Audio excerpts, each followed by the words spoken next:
আন্দালিব পার্থ কয়েকদিন আগে জ্বালাময়ী বক্তব্য দিছে সংসদে, শুনেছেন না? এটা তো শুনেছেন আপনারা সবাই, তাই না? সবাই ধন্য ধন্য করিচ্ছে, ধন্য ধন্য বলি তারে। তারেক রহমান খুশি হয়ে পিঠ চাপড়ে দিচ্ছে, দেখেন।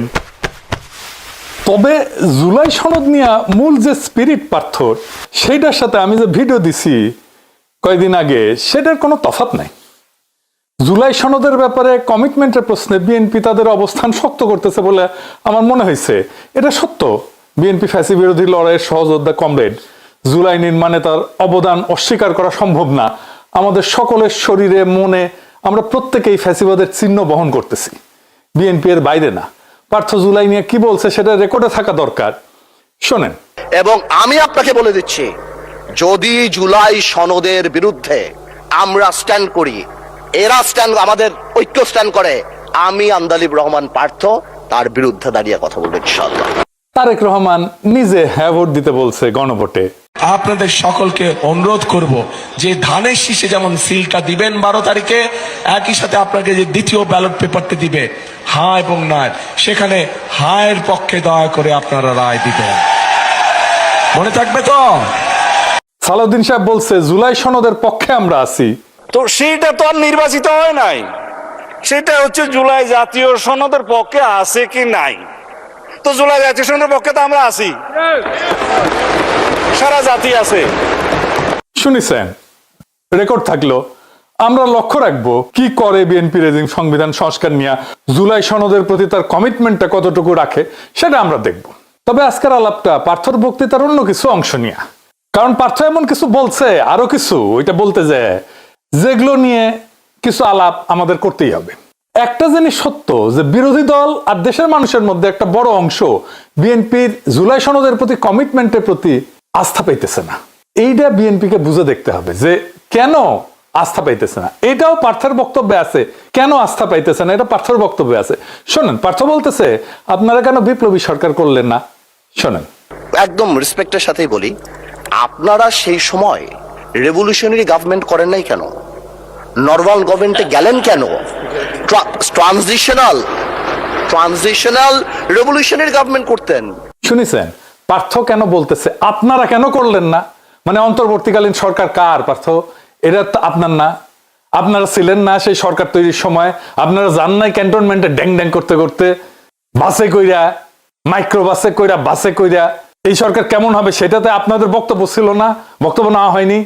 আপনারা তো নিজেই বলছেন অন্তর্বর্তীকালীন সরকার আপনাদেরই ছিল। শোনেন, আপনাকে একটা কথা বলি, আসলে বলা উচিত না, ইন্টারিম গভর্নমেন্ট তো আমাদেরই ছিল। এখন হাত ঝেড়ে ফেলতেছেন কেন? তখন যদি বিপ্লবী সরকার হয়ে না থাকে, এটা দায়িত্ব জামাত এনসিপির একার না। আপনি জামাত এনসিপির উপর দায়িত্ব পাইতেছেন।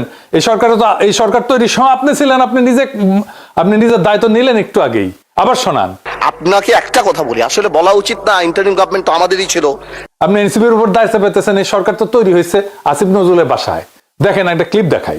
এই ভদ্রলোক বলতেছে যে আসিফ নজরুল এবং সামরিক কর্তৃপক্ষ ইন্টারিম গভর্নমেন্ট তৈরির ক্ষেত্রে সবচেয়ে বেশি ভূমিকা রাখছে। অনেকগুলো স্বার্থের সম্মিলন হয়েছে। একদিকে হচ্ছে আর্মড ফোর্সেসের, তাদের তো নিজস্ব পছন্দ নিশ্চয় ছিল। আমাদের যিনি চিফ অ্যাডভাইজার হলেন, ওনারও নিজস্ব পছন্দ ছিল। এবং ওই সময় সবচেয়ে যিনি বেশি প্রভাব বিস্তার করেছিলেন, বিশেষ করে আমাদের যিনি অধ্যাপক, সম্মানিত অধ্যাপক আসিফ নজরুল, ওনার প্রভাবটাও কাজ করেছে। এবং বিশেষ করে প্রফেসর ইউনূসের সাথে ওই মুহূর্তে ওনার যে সম্পর্কটা আমার কাছে মনে হচ্ছে অনেক প্রগাঢ় ছিল বিভিন্ন কারণে, যার ফলে উনি হয়তো বা প্রফেসর ইউনূসের সাথে এই কে কোন নামগুলা যাবে কোন নামগুলা যাবে না, উনি একটা বড় নিয়ামকের ভূমিকা পালন করে থাকতে পারেন, যদি আমি নিশ্চিত না। কিন্তু এই আলাপগুলা কিন্তু সত্যিকার অর্থে কেউ বলছে না। শুনেছেন? আচ্ছা, এবার শুনেন, বঙ্গভবনে যাইয়া প্রধান উপদেষ্টা কে হবে এটাও তারা ঠিক করেছে। মানে এই দুইজন, একজন এই যে মানজার আল মতিন, যার আব্বু মাহমুদ ভাইকে বলছিল ট্রুথ ইজ নো ডিফেন্স। শুনেন, কিন্তু আমার কাছে এই মুহূর্তে মনে হচ্ছে যেদিন আমরা বঙ্গভবনে গেলাম 6 আগস্ট, তখন বিশেষ করে আমাদের একটা বড় দায়িত্ব ছিল, আমাদের যে নতুন সরকার হবে সেই সরকারের প্রধান কে হবেন, অন্তর্বর্তী সরকারের। তো সেটা একটা কাজ ছিল, যেই কাজটা আমরা বোধহয় 6 থেকে 7 ঘন্টা লেগেছিল সম্পূর্ণ করতে। এবং দীর্ঘ সময় আমাদেরকে বঙ্গভবনে থাকতে হয়েছিল। আমি যদি ভুল না করি সেই দিনটা ছিল 6 আগস্ট। এবং এটার পেছনে আপনারও কিছু অবদান ছিল, বিশেষ করে বঙ্গভবনে যাওয়া কিংবা না যাওয়া নিয়ে। শুনেছেন? আচ্ছা বলেন তো, এই লোকটার চিনেন আপনি? সাদা চুল, ঢাকা ইউনিভার্সিটি প্রফেসর। সে নিজেই বলছে সে একটা নিরাপদ জীবন চায়, সিভিল সোসাইটি নিরাপদে থাকতে চায়। শোনেন, সিভিল সোসাইটির অনেকেই যারা নেতৃত্ব ছিল, তার মধ্যে আমিও নিশ্চয়ই আছি। সিভিল সোসাইটি তো সবসময় একটু নিরাপদেই থাকতে চায় সামাজিকভাবে। তো মাস্টার তুমি তাইলে মধ্যে ঢুকো কেন বাপ? কেন বিশ্ববিদ্যালয়ের শিক্ষকদের ওই জায়গায় যাইতে হবে? সরকার কেমন হবে সেটা ঠিক করতে হবে কেন? সে যে কয়টার নাম বলিছে, ওখানে কারা কারা গেছিল বঙ্গভবনে, আপনারা জানতেন যে এরকম ইউনিভার্সিটি মাস্টাররা গেছিল? এদেরকে নাহিদ নিয়ে গেছে, ওই সেই বলতেছে নাহিদ নিয়ে গেছে। বিশেষ করে সেই সময় প্রথম যোগাযোগটা করেছিল নাহিদ, যে স্যার আপনাদেরকে যেতে হবে, আপনারা একজন যাবেন। এই যে কয়টা টিচার গেছিল সব কয়টা আলট্রা সেকুলার লেফট, আমি তাদের নাম বলতেছি না, তাহলে বুঝেন এই ট্রানজিশনটা কেমনে ম্যানেজড হয়েছে, কেমনে এই সরকার তৈরি হয়েছে। সরকার তৈরির দায় তো এদের। তারপরে মানুষের মনে কেন সন্দেহ আছে জানেন? সংবিধান সংস্কার কমিশন এগুলো তো বিএনপির দফা। বিএনপির 31 দফার প্রথম দফা কি ছিল? এডিটর সাহেব দেখান। দফা 1, সংবিধান সংস্কার কমিশন গঠন। একটি সংবিধান সংস্কার কমিশন গঠনের মাধ্যমে বিতর্কিত ও অগণতান্ত্রিক সংশোধনীয় পরিবর্তন পর্যালোচনা করে প্রয়োজন অনুযায়ী বাতিল বা সংশোধন করার কথা জানানো হয়। সংবিধানে গণভোট ব্যবস্থা পুনঃপ্রবর্তন করে জনগণের গণতান্ত্রিক অধিকার পুনঃপ্রতিষ্ঠা করার কথা বলা হয়। তো সংবিধান সংস্কার কমিশন কই আপনার? 1 নম্বর দফা তো ছিল আপনার 31 দফা, এটা আপনাদের। বাদ দেন প্রফেসর ইউনূসের সংবিধান সংস্কার, আপনাদেরটা করেন। এখন মুখটা বন্ধ কেন? এই যে পার্থ সাহেব, বলেন তো কি বলছিলেন 31 দফার 1 নম্বরে? বাড়ি কোথায় গোপালী? আপনার মুখটা এখন বন্ধ কেন? বলেন তো কি বলছিলেন এতক্ষণ ধরে?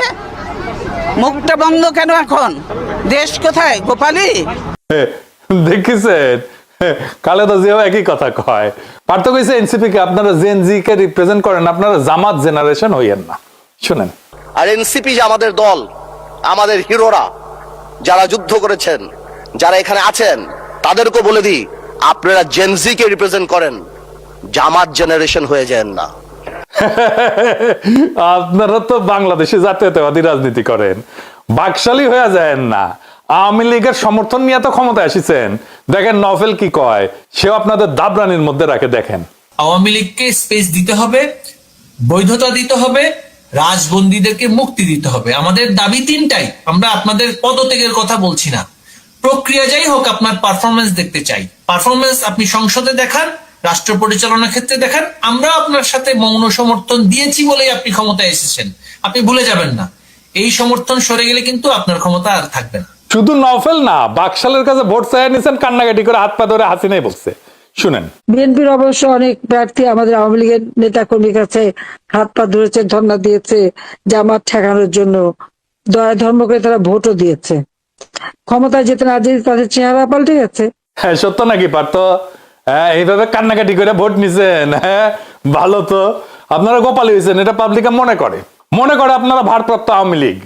সংবিধানকে ছুঁড়ে ফেলা দেয়া পার্থ খুব বিলাস। সে বলতেছে সংবিধান কি মনে করায় দেয় এটা 71-এর পরাজয়ের দলিল। শোনেন, এই যে একটা প্রক্রিয়া, সংবিধানকে ছুঁড়ে ফেলে দাও, সংবিধানকে ছুঁড়ে ফেলে দাও। সংবিধানকে ছুঁড়ে ফেলবো কেন? সংবিধানকে মনে করায় দেয় যেটা 71-এর পরাজয়ের দলিল। আমি সংবিধান কেন ছুঁড়ে ফেলে দেবো? এই সংবিধান দিলে গাত্রদাহ কেন হবে? এত গায়ে লাগবে কেন? If I don't like it, there are relevant provisions within the constitution যে আমি পরিবর্তন করতে পারি। আমার দরকার কি?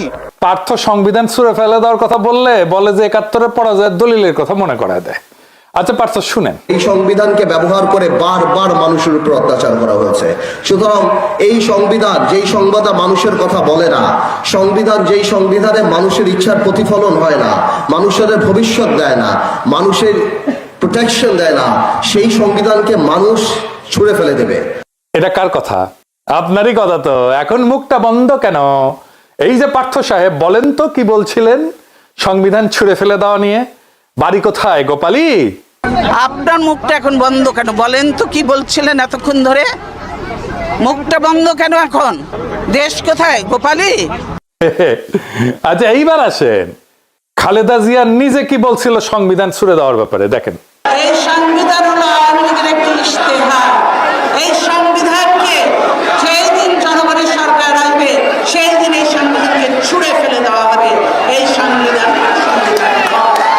শুনেছেন? তাহলে কি খালেদা জিয়ার ৭১-এর পরাজয়ের ইতিহাস মনে পড়ে যায় পার্থ? তাই তো হয়। ওই সংবিধান তো বাংলাদেশের পরাজয়ের দলিল। ওই সংবিধান কে লিখছে? বাংলাদেশের সংবিধান পরিষদ। জানেন তো কিভাবে সংবিধান লেখা হয়? সারা দুনিয়ায় সংবিধান সভার নির্বাচন হয়, সংসদ নির্বাচনের মতো। তাদের পাবলিকে ভোট দেয় শুধু সংবিধান রচনার জন্য। পাকিস্তানের সংবিধান রচনার জন্য যে সংসদ নির্বাচন হয়েছিল 1970 সালে, সেই নির্বাচনে শরীয়তের বডিগার্ড বিজয়ী হয়েছিল। যারা পাকিস্তানের সংবিধান রচনার জন্য নির্বাচিত হয়েছিল তারাই স্বাধীন বাংলাদেশের সংবিধান রচনা করে। ওটা তো স্বাধীন বাংলাদেশের সংবিধান না, ওটা পাকিস্তানের সংবিধান। স্বাধীনতার ঘোষণাপত্রে লেখা আছে সাম্য, মানব সত্তার মর্যাদা আর ইনসাফ। এইটা দিয়ে আমরা দেশ গড়বো, এটা থাকবে আমাদের মূল নীতি, রাষ্ট্রের মূল নীতি। কেন নাই এইগুলা? একটাও নাই এই ৭২-এর সংবিধানে। কেন এর মধ্যে সাম্য নাই? কেন এর মধ্যে মানব সত্তার মর্যাদা নাই? কেন এর মধ্যে ইনসাফ নাই আমাদের মূলনীতি হিসাবে? কেন নাই ৭২-এর সংবিধানে? আপনি যুদ্ধ করতেছেন, যুদ্ধে যেতে আপনি কেমন ধরনের রাষ্ট্র করবেন এটাই তো ঘোষণাপত্র। আপনি সেই ঘোষণাপত্র লিখছেন, আপনি বলছেন আমি সাম্যের বাংলাদেশ গড়ব, আমি মানব সত্তার মর্যাদা থাকবে সেইখানে, আপনি বলছেন আর ইনসাফ থাকবে সেইখানে, সেই বাংলাদেশে, সেটা হবে আমাদের মূলনীতি। আপনি একটাও রাখলেন না, একটাও না ৭২-এর সংবিধানে। কেন? ওটা কেমনে স্বাধীন বাংলাদেশের সংবিধান হয়? পাকিস্তানের সাথে মিলাই দেখেন বাংলাদেশের সংবিধান, মিল আছে। ওই ৭২-এর সংবিধানের মিল আছে পাকিস্তানের সংবিধানের সাথে। জরুরি আইনের ভাষা, মৌলিক অধিকার রদ করা থেকে শুরু করে রাষ্ট্র ধর্ম, সংসদের উপর দলীয় নিয়ন্ত্রণ, প্রস্তাবনার রাজনৈতিক এবং আধ্যাত্মিক ভাষা, রাষ্ট্রের সাংবিধানিক পরিচয়, সব পয়েন্টে পয়েন্টে মিল। আচ্ছা পার্থ, এই সংবিধান তো আপনার প্রিয় কোনো জিনিস ছিল না। আপনি তো ৭২-এর সংবিধান যে আওয়ামী লীগের রক্ষিতা ছিল সেটা তো আপনিও কইছিলেন। আপনি তো নিজেই বলছিলেন এই সংবিধানকে জনগণ ছুঁড়ে ফেলে দিবে। তা আপনি কেন এখন এটা নিয়ে দিওয়ানা হইলেন? শোনেন আপনি কি বলছিলেন। এই সংবিধানকে ব্যবহার করে বারবার মানুষের উপর অত্যাচার করা হয়েছে। সুতরাং এই সংবিধান যেই সংবিধান মানুষের কথা বলে না, সংবিধান যেই সংবিধানে মানুষের ইচ্ছার প্রতিফলন হয় না, মানুষের ভবিষ্যৎ দেয় না, মানুষের প্রোটেকশন দেয় না, সেই সংবিধানকে মানুষ ছুঁড়ে ফেলে দেবে। শুনেছেন পার্থ কি কইছিলেন? এবার সংসদে কি কইছে পার্থ? এডিটর সাহেব আবার শোনান। এই যে একটা প্রক্রিয়া, সংবিধানকে ছুঁড়ে ফেলে দাও, সংবিধানকে ছুঁড়ে ফেলে দাও। সংবিধানকে ছুঁড়ে ফেলবো কেন? সংবিধানকে মনে করায় দেয় যেটা ৭১-এর পরাজয়ের দলিল। আমি সংবিধান কেন ছুঁড়ে ফেলে দেবো? এই সংবিধান দিলে গাত্রদাহ কেন হবে? এত গায়ে লাগবে কেন? If I don't like it, there are relevant provisions within the constitution যে আমি পরিবর্তন করতে পারি। আমার দরকার কি? আচ্ছা, মির্জা ফখরুল সংবিধান নিয়ে কি বলছিল শুনেন। কোন সংবিধান? এটা আওয়ামী লীগের তৈরি করা সংবিধান, তার নিজের স্বার্থে, দলের জন্য। এই সংবিধানকে কেটে আর 1/3 তারা করেছে একজন ব্যক্তির জন্য, এবং যেখানে কোনো প্রশ্ন করা যাবে না, তারা করছেন, এবং এটা কোনোদিনই নাকি পরিবর্তন করা যাবে না। সংবিধান তো মানুষের জন্য, সংবিধান তো কোনো ব্যক্তির জন্য নয়। সেই মানুষের সংবিধান তারা নষ্ট করে ফেলেছে। শুনেছেন? মানে এদের কথার কোনো ঠিক নাই।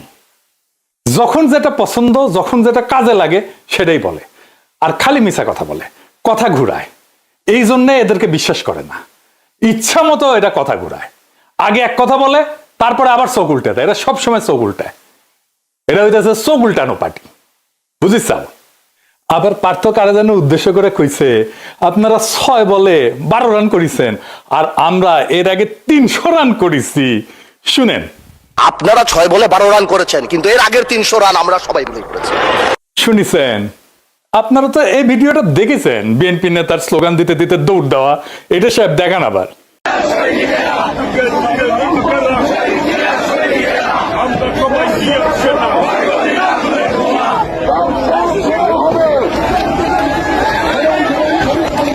দেখেছেন?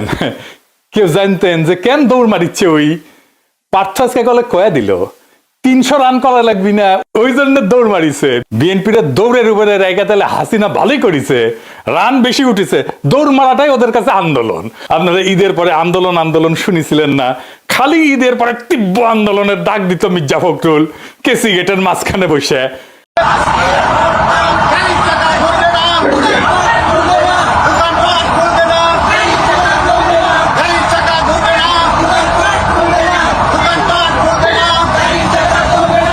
এইটা হইতেছে দৌড়ানির আন্দোলন। রাস্তায় নামে মারতো দৌড়। 17 বছর এই আন্দোলন করে যে কিছু করতে পারে নাই সেটা পার্থ নিজের মুখে বলেছিল, শোনেন। এবং তরুণ প্রজন্মের একটি বড় অংশ তারা কিন্তু এই পরিবর্তনের জন্য ভূমিকা রেখেছে। তাদের উদ্দেশ্যে আপনার কি বলা থাকবে এবং তাদের জন্য আপনার চ্যাম্পিয়ন তারা তো তাদের এই রক্তের উপরে দিয়েই তো আজকে আমরা এই স্বপ্ন দেখছি। আমরা যেখানে 17 বছর আন্দোলন করে কাঙ্ক্ষিত লক্ষ্যে পৌঁছাতে পারিনি, সেই জিনিসটা তারা করেছে এবং এই কারণে জাতি সবসময় তাদেরকে স্মরণ রাখবে এবং আমরাও আমাদের জায়গা থেকে তাদের পাশে দাঁড়িয়েছি, তার কারণে আমরা কারাবরণ করেছি, আজকে বের হয়ে আসছি। এখন আমাদের দায়িত্ব তরুণ আমরা যারা সবাই আছে সবাই মিলে এই দেশকে এমন একটা প্ল্যাটফর্ম দিব যাতে ভবিষ্যৎ প্রজন্ম ভালোভাবে দেশ চালাতে পারে। শুনেছেন, চ্যাম্পিয়ন কইছিল তখন পার্থ, আর আজকে কইতেছে 300 রান করেছে আগে। শুধু কি তাই, মেজর হাফিজ যারা স্পিকার বানায়, যারা উদ্দেশ্য করে সংসদে কথা বলে পার্থ, সে নিজেও বলেছিল কি শুনেন। যদি আরো 10 বছর সংগ্রাম করতাম এই স্বৈরাচারী সরকারকে, যারা সেনাবাহিনীর অস্ত্র নিয়ে, মারণাস্ত্র নিয়ে নিরস্ত্র মানুষের উপর ঝাঁপিয়ে পড়ে, এদেরকে সরানো তো সম্ভব ছিল না। আমি ধন্যবাদ জানাতে চাই এই লড়াকু ছাত্র সমাজকে, বৈষম্য বিরোধী ছাত্র সমাজ, তারা ইতিহাস সৃষ্টি করেছে। শুনিছেন, গাং পার হইলে মাঝি কঞ্চুদির ভাই, তাই না? এখন মুখটা বন্ধ কেন? এই যে পার্থ সাহেব, বলেন তো কি বলছিলেন 300 রান করা নিয়ে? বাড়ি কোথায় গোপালী? আপনার মুখটা এখন বন্ধ কেন? বলেন তো কি বলছিলেন এতক্ষণ ধরে? মুখটা বন্ধ কেন এখন? দেশ কোথায় গোপালী? আওয়ামী লীগের রক্ষিতা এই সংবিধানের ফেলায় আওয়ামী লীগ ভাগিছে, তো ইদ্যৎকালটা তো শেষ হইতে দেন, তারপরে নিকা বসেন। এত প্রেমে দিওয়ানা হয়ে ইদ্যৎকাল শেষ হওয়ার আগেই নিকা বসিলেন? ইদ্যৎকালের তো একটা মেডিকেল রিজন আছে। 72 সংবিধানে পেটের তো বাকশালের বীজ আছে, ওই পোলা তো পেটের মধ্যে আছে, ফ্যাসিবাদের বীজ আছে, ওইটা থেকে বাকশালী বের হবে, পয়দা হবে ফ্যাসিবাদী। আপনি ভারপ্রাপ্ত ভাদারি হয়ে থাকবেন। 72 সংবিধান শুধু রাজনৈতিক স্মারক না, এটা ইনস্টিটিউশনাল ফেইলিওরের উৎস। পার্থ, একটা জিনিস বুঝলাম না, আপনি যেমন সংবিধানের বিরুদ্ধে কইছিলেন, ঠিক তেমনি আন্তর্জাতিক খ্যাতি সম্পন্ন বাটপার বিকাশ নুরাও কিন্তু কইছিল এই গণবিরোধী সংবিধান দিয়ে বাংলাদেশ আর চলবে না। আজকে জাতির প্রয়োজনে নতুন সংবিধান রচনা করতে হবে। বিকাশ নুরা মন্ত্রী হইল, আপনি কেন হইলেন না? এই 72 সংবিধানে পড়তে পড়তে লুকায় আছে ফ্যাসিবাদ। এই সংবিধানে জন্ম দিছিল হাসিনার ফ্যাসিবাদ। বাংলাদেশে আরো ফিরে আসবে ফ্যাসিবাদ যদি এই 72 সংবিধান থাকে। যে সংবিধান 55 বছর আগে লেখা হয়েছিল, সেই সংবিধান কি আজকের কমপ্লেক্সিটি এটা ধারণ করতে পারে? আজকের দুনিয়ার সমস্যাকে সমাধান দিতে পারে? আমি একটা উদাহরণ দিই। আপনি আইনজীবী, ব্যারিস্টার, আপনি এটা জবাব দেবেন আমাকে। এই সংবিধান যে কত জঘন্য, কত অপূর্ণ, কত ধ্বজভঙ্গ আমি দেখে দিতেছি। বাংলাদেশের সংবিধানে কোনো পৃথক সাংবিধানিক আদালত নাই। সাংবিধানিক আদালত কেন লাগবে? কারণ সংবিধান ব্যাখ্যা এবং রক্ষার দায়িত্ব সাংবিধানিক আদালতের। এই ব্যাখ্যা এবং রক্ষার দায়িত্ব আমি দিয়ে দিছি সুপ্রিম কোর্টকে। কিন্তু যেই সুপ্রিম কোর্টের বিচারপতি নিয়োগ পায় রাষ্ট্র